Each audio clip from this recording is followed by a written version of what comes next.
In this video, we're talking about something that affects almost every woman over 60, and especially over 70. It's not arthritis or heart disease. It's balance. Doctors warn that nearly all older women experience balance problems, and the shocking part is, most of it comes from simple daily habits we don't even realize are hurting us. Today, I'm going to share 6 common mistakes that quietly destroy balance and increase the risk of falling. These aren't complicated medical issues, they're everyday things from the shoes we wear to the way we move. Before we start, I'd love to know, where are you watching from today? Just drop your state or city in the comments below. And if you have any natural health tips of your own, feel free to share those too. Someone else might really benefit from hearing what's worked for you. Point 1. Wearing the wrong shoes. When we're younger, shoes are all about style and comfort. We slip on flats, sandals, or slippers without thinking twice. But as we age, what we wear on our feet matters more than almost anything else. Our bodies change quietly with time. The arches in our feet flatten, the natural padding thins out, and suddenly the shoes that once felt fine turn into little traps that make walking unsafe. I'll be honest with you, I used to love wearing those cute ballet flats. They looked feminine, easy to slip on, and matched with everything. But the truth was, they offered no real support. The soles were thin, my foot slid around inside, and I found myself wobbling just walking across uneven pavement. One day, I nearly landed face first into a rose bush, and that was the wake-up call I didn't expect. That's when it finally clicked. Our shoes can either be our foundation or our downfall. Good shoes don't have to look old-fashioned or heavy. These days, there are so many stylish options made with older women in mind. Look for shoes with a sturdy sole that grips the ground well, something that doesn't slip on wet floors or polished surfaces. Make sure there's structure around the heel and ankle, so your foot doesn't roll side to side. And don't underestimate memory foam or cushioned insoles, they make a world of difference. When your foot feels supported, your entire body feels steady. I also want to point out something we all do at home. Many of us walk around in soft slippers, thinking they're cozy and safe. But if those slippers don't have a firm sole and non-slip bottoms, they're actually one of the biggest risks inside the house. One small slip in the kitchen or bathroom can turn into a fall that changes your life. Remember, at this stage, a fall isn't just a bruise, it could mean a broken hip, weeks in the hospital, and even a loss of independence. Think of your shoes as the solid base of your house. If the foundation is weak, everything above it is at risk. But when the base is strong, you stand taller, walk steadier, and move with more confidence. Point 2. Skipping strength training. For years, I thought strength training was for young people in gyms lifting heavy weights and showing off muscles. I told myself, I'm active enough. I walk around, I do gardening, I cook and clean, that should be enough. But the truth is, once we pass 50, our muscles start shrinking little by little every year.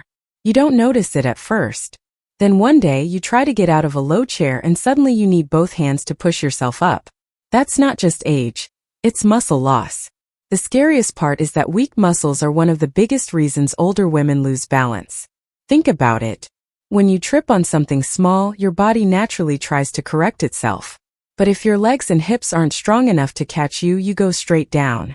That's why falls happen, not because we're clumsy, but because our muscles no longer have the strength to protect us. Here's the good news. This can be reversed at any age. You don't need a gym membership or heavy dumbbells to start.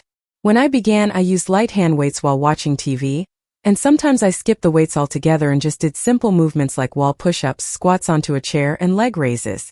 Even using a resistance band around my thighs while sitting made a big difference. The key is consistency, not intensity.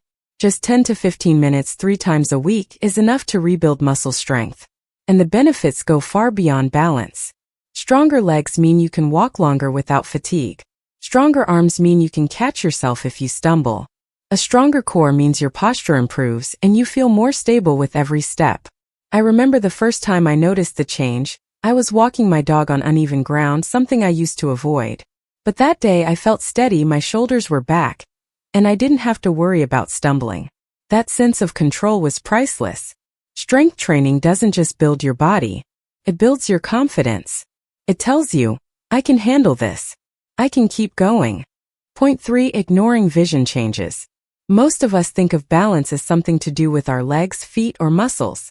But one of the biggest players in keeping us steady is actually our eyes. Vision and balance are deeply connected. When our eyesight weakens, our ability to judge distance, see edges, or notice small obstacles also fades. And that can turn a simple step into a dangerous one. I remember one night I got up to use the bathroom. I didn't want to turn on the lights because I was worried about waking my husband. I walked in the dark, trusting my memory of the room. But my eyes didn't adjust quickly enough, and I missed the edge of a rug. Down I went hard onto my knee. I was lucky it wasn't worse, but that scare stayed with me. When I finally went to my eye doctor, I discovered my prescription had changed years ago, and my glasses were no longer helping me the way they should. It's not just about needing reading glasses. As we age, our depth perception changes, making it harder to judge how far down a step is.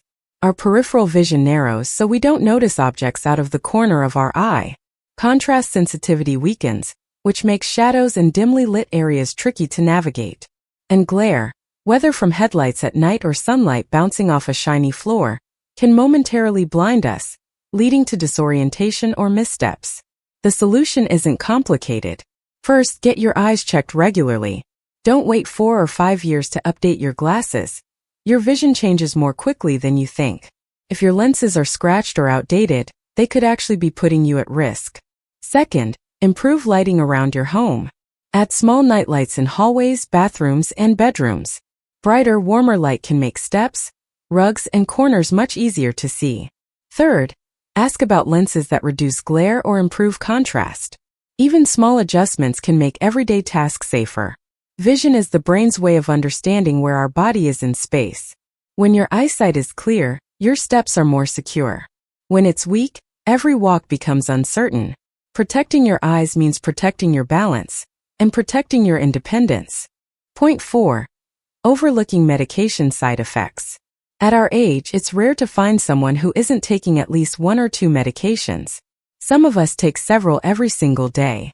These pills are meant to help us lower blood pressure, regulate sugar, ease pain. But what many people don't realize is that the side effects can quietly creep into our daily lives, and one of the most common side effects is dizziness or loss of balance. I learned this lesson the hard way. I was prescribed a new medication for blood pressure. My doctor assured me it would help with some lightheaded spells I'd been having. But once I started taking it, the dizziness got worse. I'd stand up from the couch and feel the room tilt, like I'd had one too many glasses of wine. First, I brushed it off. Maybe I didn't drink enough water. Maybe I'm just tired. But then one evening I stood up too quickly and stumbled right into the coffee table. That's when I finally checked the fine print on the box. There it was in black and white. May cause dizziness or loss of balance. The truth is, our bodies process medication differently as we get older. A dosage that was fine at 50 might be too strong at 70. And when we're on multiple prescriptions, which many of us are, the interactions between them can create new side effects we never expect. Even something as simple as an over-the-counter sleep aid can leave you groggy and unsteady the next morning. The lesson here is simple. Pay attention. If you notice lightheadedness, imbalance, or unexplained fatigue, don't just shrug it off as old age. Write it down, keep a record, and bring it to your doctor. And when you see your doctor, bring a complete list of every pill you take, including vitamins and over-the-counter medicines. Doctors can only make good adjustments if they see the whole picture. When I explained my dizziness to my doctor, he adjusted my dosage. The change was almost immediate. I felt steadier, clearer, and more in control. It reminded me of something important. We are our own best advocates. No one knows our bodies better than we do. If something feels off, speak up. Don't let anyone tell you you're just being sensitive. Point 5. Holding on to furniture instead of using a cane. Many of us take pride in saying, "I don't need a cane, I get around just fine." I used to say the same thing. Instead of using proper support, I'd hold on to chairs, countertops, or even the walls as I moved around the house. I jokingly called it wall walking. It gave me the illusion of independence, but the truth was it wasn't safe. Furniture isn't always steady, and it won't always be there when you need it. One slip while carrying laundry or moving quickly across the room can change everything. I'll never forget the moment that woke me up. My hands were full of folded clothes as I walked from the kitchen to the living room. No free hand to steady myself. Out of nowhere, I lost my balance. I tripped on nothing at all, just a moment of weakness, and nearly crashed into the side table. My heart was racing, and I realized I had been fooling myself. Depending on walls and furniture wasn't independence. It was luck. And luck eventually runs out. The hardest part about using a cane or walker isn't physical. It's emotional. Many of us see it as giving in, as admitting weakness. But let me share something with you.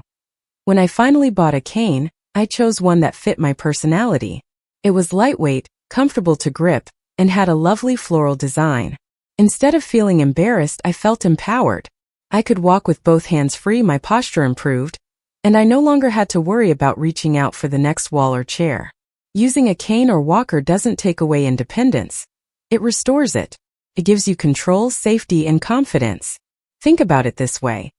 People notice when someone is struggling, wobbling, or stumbling more than they notice a cane. When you walk tall and steady with proper support, you're showing wisdom, not weakness. You're choosing to keep yourself safe so you can keep living life on your terms. So, if you find yourself reaching for furniture more than you'd like, it may be time to stop resisting. See a cane or walker not as a sign of aging, but as a tool of freedom. With the right support, you'll move with less fear, more dignity, and a lot more confidence in every step you take. Point 6. Avoiding balance exercises. For most of my life, I never thought about balance exercises. I assumed balance was just something you naturally had, like breathing, it would always be there. But the truth is, balance is like a muscle. If you don't use it, you lose it. And unfortunately, many of us don't do anything to train or protect it. That's why one little misstep can turn into a dangerous fall. I discovered this by accident when I joined a wellness class at our community center. I thought it would just be gentle stretching or maybe a bit of yoga. Instead, the instructor, who was in her 70s herself, showed us simple exercises designed specifically to improve balance. Things like standing on one foot, shifting weight from side to side, or walking heel to toe in a straight line. At first, I wobbled so much I felt embarrassed. But after a few weeks, I noticed a real difference. My ankles grew stronger, my posture improved, and I no longer had that nervous feeling every time I stepped off a curb. The best part is, these exercises don't take hours, and you don't need fancy equipment. 5 to 10 minutes a day is enough to make a difference. You can practice standing on one leg while brushing your teeth, or walk a straight line down your hallway. If you prefer guidance, there are so many free resources, YouTube videos, senior exercise classes, or local community programs. The important thing is consistency. Balance training isn't just about preventing falls. It gives back confidence. When you feel steady, you move more freely. You go for walks without worrying. You dance in the kitchen again. You climb steps without gripping the railing in fear. And that kind of freedom makes life feel lighter, happier, and more your own. The truth is, even in our 70s, 80s, and beyond, the body is still capable of learning and improving. You're never too old to start. Don't wait until after a fall to take your balance seriously. Make it part of your daily routine, like brushing your teeth or drinking your morning coffee. Balance is the foundation of independence. Protect it, train it, and cherish it, because it's what allows us to keep living life on our own terms. We don't talk about balance enough until something happens. But the truth is, it's one of the most important parts of staying independent as we grow older. A stumble, a fall. It's not just about a bruise or a sore knee. For many women our age, it can mean weeks in the hospital, loss of confidence, or even losing the freedom to live life the way we want. And that's why taking these steps, changing your shoes, keeping your muscles strong, caring for your eyes, checking your medications, using proper support, and practicing balance matters so much. Now, sweetheart, I'd love to hear from you. Which of these 6 mistakes surprised you the most? Be honest and tell me in the comments. It might help someone else who feels just like you. And if you found this helpful, don't forget to like the video and subscribe. That way, you'll never miss the tips and encouragement I share to help us age smarter and live better. If you'd like even more support, I also send out my Savvy Senior newsletter straight to your inbox. It's filled with encouragement, wisdom, and practical advice, just like we've talked about today. Because you don't have to face these changes alone. We're in this together. Take care of yourself, stand steady, and remember, your future self will thank you for the choices you make today.